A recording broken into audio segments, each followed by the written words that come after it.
Кече түнү саат 11 чендерде Аламидин районундагы Байтек айылындагы Кут билим окуу тарбия комплексинде 23 окуучунун белгисиз себептерден тамак аштан уулангандыгы айтылган. Анын эмнеден уулангандыгы азырынча белгисиз. Сиздерге азыр ошол жөнүндө кеңири айтып бермекчибиз. Байтиктеги Кут билим окуу тарбия комплексинде республиканын 7 облусунан келген 8 жаштан 20 жашка чейинки 224 окуучу туруктуу билим алып тарбияланышат. Алар бул жерден тереңдетилген кыргыз жана англис тилин өздөштүрүп чыгышат.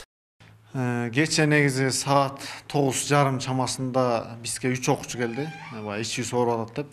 Ичи сооруп атат деген ошо 3 окуучуга эң алгачкы медициналык жардамды көрсөттүк. Биякта ошо медпунктубуз бар.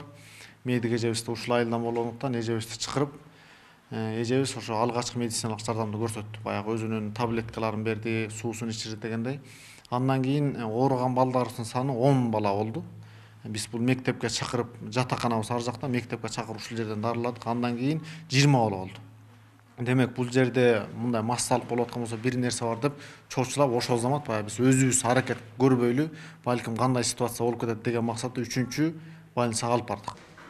Райкүл Муралиева ушул мектепте көп жылдан бери башка ашпозчу болуп эмгектенет. Буга дейин мындай окуя болбогонун, эмнеден улам болуп кеткенин түшүнбөй, сар-сана болуп жатканын айтат. Күнүмкүдөй эле балдарга тамакты берип, тазалык жагына тазасы бар тең ойдогудай эч кандай эмеси жок. Эми тамакты жасадык, мындай эме болот деп ойлогон жокпуз. Муну кайсындан эмнеден билбейбиз. Эми Кудай буйрса мына санэпидстанциядан келип эме текшерди.